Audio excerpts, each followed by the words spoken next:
Hello dear student, how are you. आज की इस वीडियो में हम करने वाले हैं Jharkhand academic council JAC board की तरफ से क्लास 12 का 2025 के एग्जाम के लिए जो मॉडल पेपर आया है उसका हम लोग आज करने वाले हैं बिजनेस स्टडी यानी कि व्यवसायिक अध्ययन का ऑब्जेक्टिव क्वेश्चन। हर एक क्वेश्चन एग्जाम के पॉइंट ऑफ व्यू से बहुत ज़्यादा इंपॉर्टेंट है, इसलिए जरूर करना। और अगर आप 2025 के एग्जाम में बहुत अच्छे नंबर से पास होना चाहते हैं तो कम से कम आपको इस साल का तो मॉडल पेपर करना ही करना है, साथ ही साथ पिछले 2-3 सालों का मॉडल पेपर प्लस पिछले 2-3 सालों का प्रीवियस ईयर क्वेश्चन पेपर भी जरूर कीजिएगा ताकि आपका एग्जाम में बहुत अच्छा नंबर आए। हर सब्जेक्ट्स का मॉडल पेपर इस साल का भी, 2024 का भी, 2023 का भी, 2022 का भी, सबका मॉडल पेपर का वीडियो अपलोडेड है। सभी सब्जेक्ट का यूट्यूब में एक प्लेलिस्ट बना दिए हैं मॉडल पेपर करके, उसका लिंक नीचे डिस्क्रिप्शन में भी दे रहे हैं, वहां से जाके देख लेना। Plus previous year question paper भी हम आप लोगों को 2024 से लेकर के 2018 तक का करवाए हैं, उसका भी पीवाई क्यूज करके एक आपका प्लेलिस्ट बना है, वहां से जाकर के आप देख सकते हो, ठीक है। और इस साल जितना भी मॉडल पेपर आ रहा है उन सारे मॉडल पेपर का हम ऑब्जेक्टिव बता रहे हैं, सब्जेक्टिव भी बताएंगे, घबराने का बात नहीं है। और हमको पता है आप लोग ईटीपी का भी वेट कर रहे हो, तो इसके तुरंत बाद हम ईटीपी भी बताएंगे और सब्जेक्टिव क्वेश्चन भी आप लोगों को बताएंगे। परेशान नहीं होना है आपको, बस मेरे साथ साथ पढ़ना है। और अभी तक अपने चैनल को सब्सक्राइब नहीं किया है तो सब्सक्राइब करके रख लो। डिजिटल बोर्ड में इसलिए नहीं बता रहे हैं ना, क्योंकि देखो डिजिटल बोर्ड में हम बता रहे थे, लेकिन आज इतना बार लाइन कटा है, लाइन कट कट के 10 मिनट 15 मिनट वीडियो रिकॉर्ड हो रहा है, लाइन कट जा रहा है, जिससे बहुत ज्यादा डिस्टर्ब हो रहा है। इसलिए फिलहाल अभी डिजिटल बोर्ड में नहीं पढ़ा रहे हैं, लेकिन अभी जिस तरीके से पढ़ा रहे हैं उसको पढ़ लो, ठीक है। चलो समय नहीं गवाते हैं, पहला क्वेश्चन करते हैं। ये हम लोगों का पहला क्वेश्चन है, बोल रहा है प्रबंध है, मैनेजमेंट इज। प्रबंध क्या होता है? तो हमको पता है प्रबंध एक कला भी है, विज्ञान भी है। कला और विज्ञान दोनों होता है। मैनेजमेंट आर्ट भी होता है, साइंस भी होता है, और आर्ट एंड साइंस बोथ होता है, ठीक है। तो वन का राइट आंसर होगा हम लोग का option number C. Question number 2 पे बोल रहा है, हेनरी फ्योल के द्वारा दिए गए प्रबंध के सिद्धांतों की संख्या कितनी है? Number of management principles given by Henry Fayol. Henry Fayol ने प्रबंध के 14 सिद्धांतों को बताया था, यानी मैनेजमेंट का 14 सिद्धांत जो है, 14 प्रिंसिपल जो है, वो सर हेनरी फ्योल ने दिया था। इसलिए सर हेनरी फ्योल को प्रबंध के सिद्धांतों का पिता कहा जाता है, या प्रशासनिक प्रबंध का पिता कहा जाता है, यानी फादर ऑफ मैनेजमेंट, या father of principle of management, या फादर ऑफ एडमिनिस्ट्रेटिव मैनेजमेंट कहा जाता है, ठीक। और वैज्ञानिक प्रबंध का पिता F.W. टेलर को कहा जाता है, यानी साइंटिफिक मैनेजमेंट का फादर F.W. टेलर को बोला जाता है। क्लियर? 2 का राइट आंसर होगा ऑप्शन नंबर 4, ठीक है। अब आते हैं हम लोग क्वेश्चन नंबर 3 पे। देखो क्वेश्चन नंबर 3 पे बोल रहा है, मानसिक क्रांति मूलाधार है, mental revolution is as essence of. मतलब मानसिक क्रांति जो है वो हम लोगों का मूल आधार होता है वैज्ञानिक प्रबंध का, यानी मेंटल रिवोल्यूशन जो है वो साइंटिफिक मैनेजमेंट पे इन्वॉल्व रहता है। क्यों? क्योंकि जब हम लोग वैज्ञानिक प्रबंध करते हैं तो हम लोगों को चीजों के बारे में बहुत ज्यादा सोचने का जरूरत पड़ता है, इसलिए, ठीक है। क्वेश्चन नंबर 4 मोस्ट इंपोर्टेंट है, प्रबंध एक पेशा है, या कथन किसका है? Management is an profession, this statement is given by. तो देखो किसने कहा था कि प्रबंध एक पेशा है? तो प्रबंध एक पेशा है, मैनेजमेंट इज ए प्रोफेशन, ये कहा था अमेरिकन प्रबंध एसोसिएशन, यानी अमेरिकन मैनेजमेंट एसोसिएशन। अब देखो याद कैसे रहेगा। तो बोल रहा है कि प्रबंध क्या है, एक बोल रहा है कि प्रबंध एक पेशा है। प्रबंध क्या है? एक पेशा है। अब देखो पैसा से बना देना पैसा, प्रबंध एक पेशा है यानी पैसा से पैसा। और पैसा पैसा कौन देश चिल्लाता है? पैसा पैसा हमेशा चिल्लाता है अमेरिका, क्योंकि अमेरिका के पास सबसे ज्यादा पैसा है। तो पैसा पैसा कौन चिल्लाता है? अमेरिका। तो अमेरिका ही पैसा का बात करेगा, अमेरिका ही पैसा का बात करेगा। तो जैसे ही आपको ये पैसा दिखे तो आपको समझ में आ जाएगा कि राइट आंसर है अमेरिका। क्लियर है मेरा बात? बहुत इजी कॉन्सेप्ट है, हमेशा याद रहेगा, ठीक है। 4 का आंसर हो गया बी। अब आते हैं 5 में। 5 नंबर पे बोल रहा है, उपभोक्ता विवाद निपटारा एजेंसी है, consumers dispute settlement agencies are. याद रखना, भारत में उपभोक्ताओं के शिकायतों को सुनना और उन शिकायतों को दूर करने के लिए भारत सरकार द्वारा उपभोक्ता संरक्षण अधिनियम, यानी कि कंज्यूमर प्रोटेक्शन एक्ट, जो भारत में 1986 को बना था, लेकिन अपना काम करना वो 1987 से अपना काम करना वो स्टार्ट कर दिया था। एस्टैब्लिश हुआ था 1986 को, लेकिन अपना काम करना 1987 से स्टार्ट कर दिया था। तो उस समय भारत में 3 डिस्ट्रीब्यूट कमीशन को बनाया गया, यानी कि 3 एजेंसियों को बनाया गया है। सबसे पहला, ध्यान से समझना, हाँ हम आप लोगों को एकदम डिटेल में बता रहे हैं, अच्छा से समझना। सबसे नीचे लेवल पे जो है, यहाँ सबसे नीचे लेवल पे जो है वो होता है जिला आयोग। सबसे नीचे कौन होता है? जिला आयोग, यानी कि डिस्ट्रिक्ट लेवल का होता है। सबसे नीचे होता है जिला आयोग यानी कि डिस्ट्रिक्ट लेवल का, और ये 1 करोड़ रुपए तक के विवादों का निपटारा कर सकता है, यानी 1 करोड़ रुपए तक का जो प्रॉब्लम होगा ना, इसको वो सुनेगा। फिर जिला के बाद थोड़ा ऊपर चले जाओ, यहाँ सेकंड नंबर पे यहाँ होगा राज्य स्तर का राज्य आयोग, यानी कि जिसको हम लोग बोलते हैं आपका स्टेट कमीशन। और ये जो स्टेट कमीशन होगा आपका, ये आपका 1 करोड़ से लेकर के 10 करोड़ तक के विवादों को ये सुनेगा। और सबसे ऊपर में आता है आपका राष्ट्रीय आयोग। सबसे ऊपर में क्या आता है? राष्ट्रीय आयोग, यानी कि नेशनल कमीशन आएगा आपका। और ये जो नेशनल कमीशन जो होता है, ये आपका 10 करोड़ से ज़्यादा का विवादों को ये सुनेगा। यानी अगर कोई कंज्यूमर का 1 करोड़ तक का शिकायत है, तो वो जिला आयोग के पास जाएगा। कोई कंज्यूमर के पास 1 करोड़ से लेके 10 करोड़ तक का शिकायत है, तो वो राज्य आयोग के पास जाएगा। और किसी के पास अगर 10 करोड़ से ज़्यादा का शिकायत है, तो वो राष्ट्रीय आयोग पे जाएगा। तो इन 3 फोरम को बनाया गया है, ठीक है?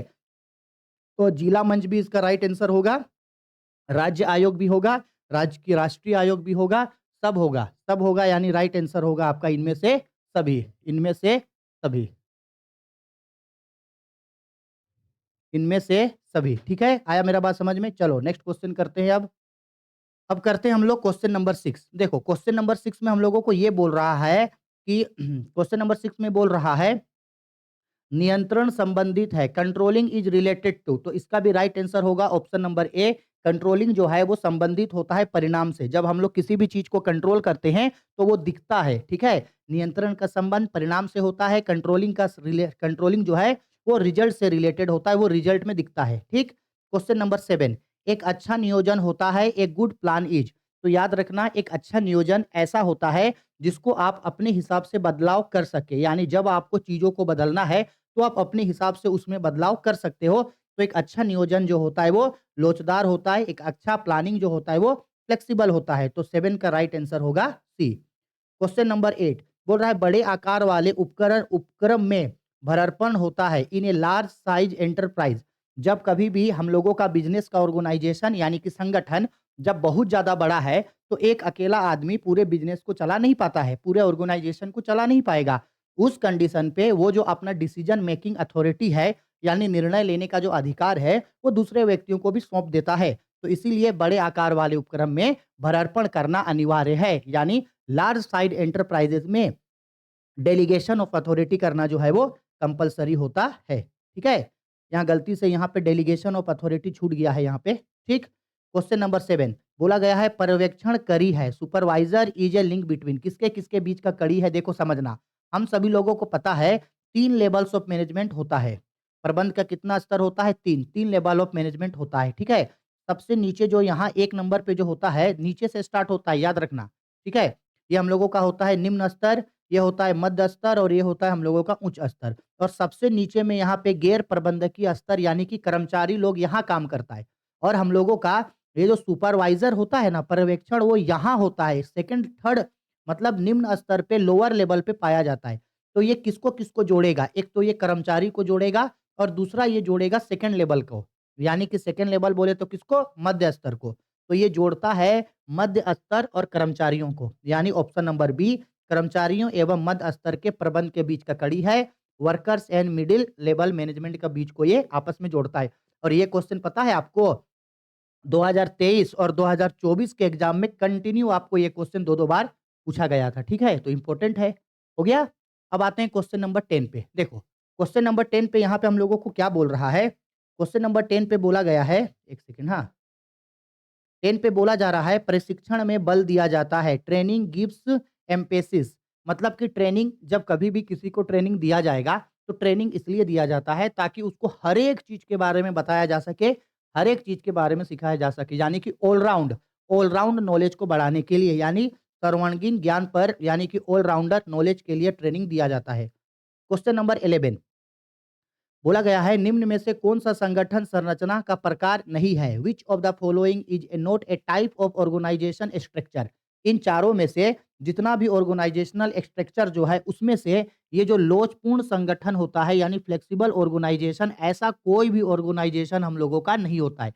बाकी ऊपर में जो बोला है रेखीय संगठन यानी लाइनर ऑर्गेनाइजेशन होता है, कार्यात्मक संगठन फंक्शनल ऑर्गेनाइजेशन भी होता है, रेखीय और स्टाफ संगठन, लाइन एंड स्टाफ ऑर्गेनाइजेशन भी होता है, ठीक? तो 11 का राइट आंसर होगा ऑप्शन नंबर डी। क्लियर है? चलो आगे बढ़ते हैं। क्वेश्चन नंबर 12 बोल रहा है रोजगार कार्यालय भर्ती का स्रोत है। Employment exchange is the source of recruitment.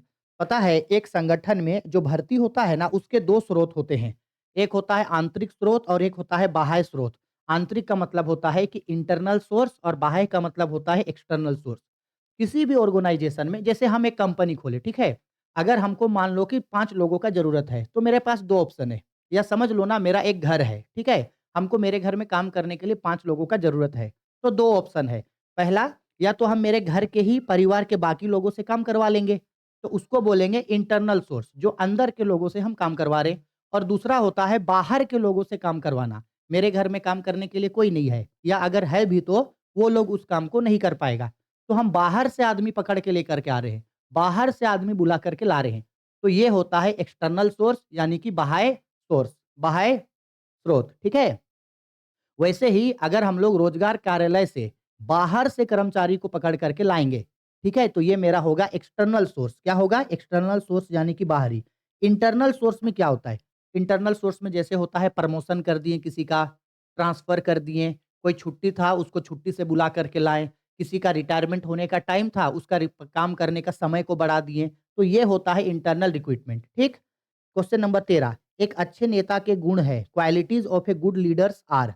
अब देखो एक लीडर में सब चीज होना चाहिए। शारीरिक क्षमता यानी फिजिकल कैपेसिटी ठीक रहे, बौद्धिक योग्यता इंटेलिजेंस माइंड का रहे, निर्णय शक्ति डिसीजन मेकिंग पावर होना चाहिए, सही समय पे सही डिसीजन ले। तो इसका राइट आंसर होगा इनमें से सभी यानी कि ऑल ऑफ दिस, ठीक है? तो राइट आंसर होगा हम लोगों का डी नंबर। क्लियर है? आगे कितना नंबर था ये? 14 था ना? चलो 13 था ना? अब आते हैं 14।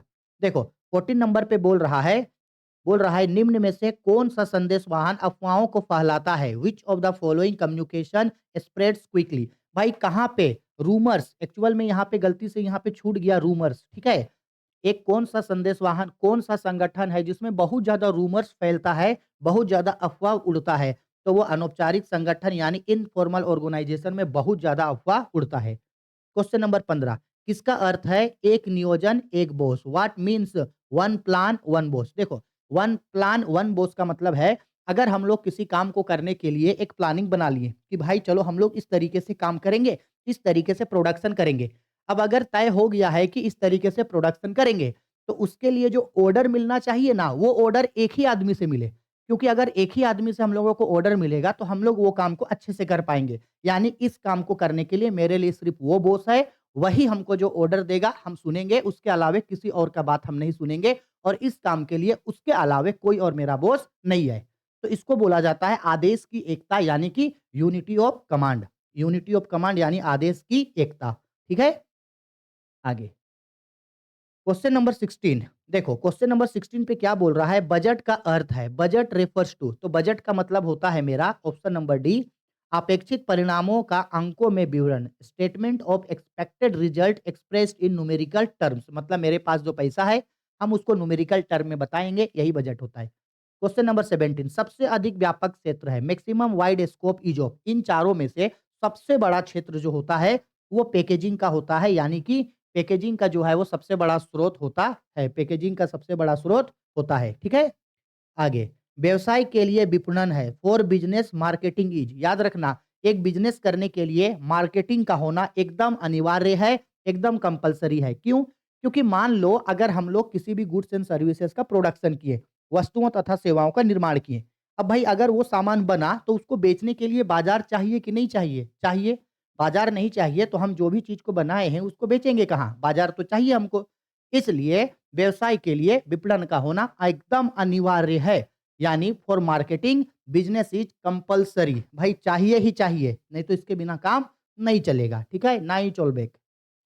चलो आगे क्वेश्चन नंबर 19 पे बोल रहा है उपभोक्ता के दायित्व है responsibilities of a consumer consumer protection act 1986 के रिगार्डिंग कंज्यूमर्स को 6 राइट्स और 6 रिस्पॉन्सिबिलिटीज दिया गया है यानी 6 अधिकार और 6 कर्तव्य दिया गया है ठीक।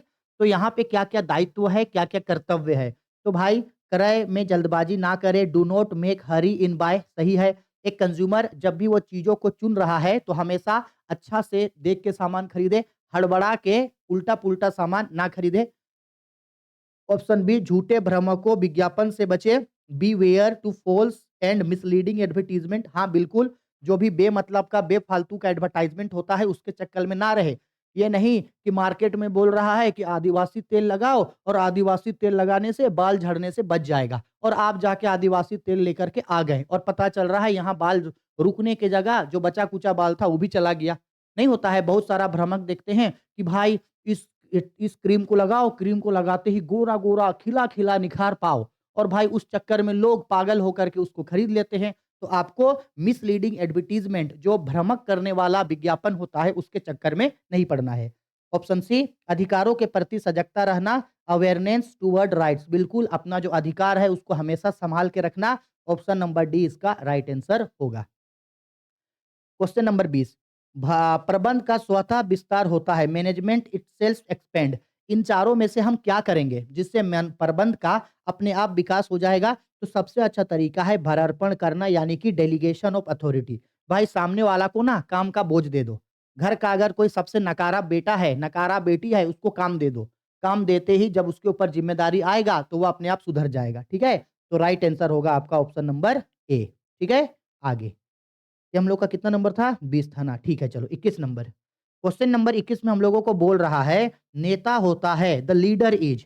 एक नेता जो होता है, वो जन्म यानी कि पैदा भी होता है और उसको बनाया भी जाता है, मेड भी होता है, यानी कि दोनों होता है। ऑप्शन सी हम लोगों का राइट आंसर होगा।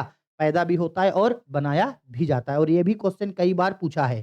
ठीक है, आगे। क्वेश्चन नंबर 22 बोल रहा है अंगूरी लता संचार है, ग्रेफेवाइन कम्युनिकेशन इज ए।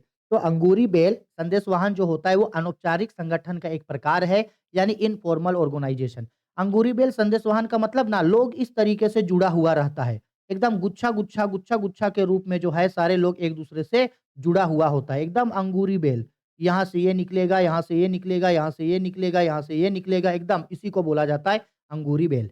ठीक, आते हैं क्वेश्चन नंबर 23 पे। देखो जी, 23 नंबर पे क्या बोल रहा है क्वेश्चन पे, जहाजी बिल्टी निर्गत की जाती है, bills of leading is issued by. अब आप बोलोगे जहाजी बिल्टी क्या है? एक्चुअल में ना ये क्वेश्चन ना क्लास 11th का बीएसटी का है, लेकिन हमको नहीं पता कि 12th का बीएसटी में ये क्यों दे दिया, लेकिन है तो चलो करते हैं। अब ध्यान से सुनो, जहाजी बिल्टी का मतलब होता है कि सपोज कर लो कि हम इंटरनेशनल बिज़नेस करते हैं, हम यहाँ भारत में कोई सामान बनाए, अब हम उस सामान को बेचने के लिए अमेरिका भेज रहे हैं। यहाँ हम हैं भारत में, हम अपना सामान को कहाँ भेज रहे हैं? दूसरा देश अमेरिका अपना सामान को हम भेज रहे हैं।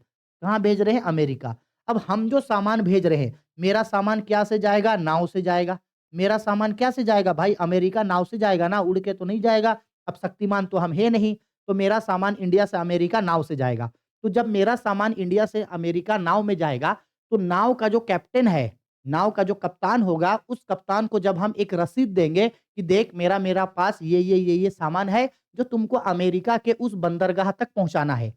उस समय जब मेरा सारा माल उस जहाज में लोडिंग हो जाएगा, तब उस समय जो जहाज का कैप्टन जो होगा वो हमको एक तरीके का रिसीविंग देगा। इस जहाज का जो कैप्टन होगा, वो हमको क्या करेगा? एक रिसीविंग देगा, एक एक तरीके का एक कागज़ देगा और उसमें मतलब ये होता है कि वो कैप्टन ये बोलता है कि हाँ, हम आपका सामान उस बंदरगाह तक लेके पहुँचा देंगे, आप इसका टेंशन मत लो। तो उसी को बोला जाता है जहाजी बिल्टी, ठीक है? तो एक जहाजी बिल्टी कौन देता है? जो जहाज का कैप्टन होता है, यानी जहाज का जो कैप्टन होगा, वो जहाजी बिल्टी हमको देगा। क्लियर है? आ गया बात समझ में? ठीक है, चलो 24 नंबर। अब देखो ध्यान से 24 नंबर क्वेश्चन में क्या बोल रहा है? बोल रहा है 24 नंबर पे निम्नलिखित में से किसका संबंध पूंजी बजटिंग से है? Which of the following is related to capital budgeting. अब भाई पूंजी बजटिंग का संबंध यहाँ से सम विच्छेद बिंदु यानी कि ब्रेक इवन पॉइंट से होता है। ठीक है, अब आते हैं क्वेश्चन नंबर 25। देखो 25 नंबर क्वेश्चन पे हम लोगों को क्या बोल रहा है? प्रभावी संदेश वाहन के लिए आवश्यक है, for effective communication is necessary. अगर हम चाहते हैं मेरा कम्युनिकेशन अच्छा से हो, हम अगर किसी से बात कर रहे हैं तो एकदम क्लियर हो, तो उसके लिए स्पष्टता, क्लियरिटी होना चाहिए, सही बात है। शिष्टता, कोर्सिटी होना चाहिए, ये भी सही बात है। निरंतरता बातचीत हो, ये भी सही है, यानी ऑप्शन नंबर डी हम लोगों का राइट आंसर होगा। क्लियर है? चलो आगे बढ़ते हैं। क्वेश्चन नंबर 26, इसका राइट आंसर डी होगा, ठीक है। 26 में बोल रहा है राज्य आयोग विवादों का निपटारा कर सकती है। State commission can settle dispute. अभी बताए थे ना, सबसे नीचे जिला आयोग है, डिस्ट्रिक्ट कमीशन जो 1 करोड़ तक के विवादों को सुनेगा। दूसरा राज्य आयोग यानी कि स्टेट कमीशन है जो 1 करोड़ से ज्यादा और 1 करोड़ से लेकर के 10 करोड़ तक के विवादों को सुनेगा। और सबसे ऊपर में बैठा है राष्ट्रीय आयोग, नेशनल कमीशन, जो 10 करोड़ से ज्यादा का विवादों को सुनेगा। तो यहां हमको बोल रहा है राज्य आयोग यानी स्टेट कमीशन कितने तक को सुनेगा, तो स्टेट कमीशन सुनेगा 1 करोड़ से अधिक, ठीक है। 27 नंबर, नियंत्रण की तकनीक नहीं है। Out of the following which is not a technique of control. तो इन चारों में से सबसे पहला अपवाद द्वारा नियंत्रण ये होता है, बजटरी कंट्रोल भी होता है, लागत नियंत्रण भी होता है, लेकिन ये ऑप्शन नंबर डी माप दंडात्मक नियंत्रण पनिशेबल कंट्रोल नहीं होता है। तो 27 का राइट आंसर होगा ऑप्शन नंबर डी, ठीक। क्वेश्चन नंबर 28 बोल रहा है नियोजन है प्लानिंग इज। तो प्लानिंग क्या होता है? नियोजन लक्ष्य अभिमुखी यानी गोल ओरिएंटेटेड होता है, बिल्कुल सही।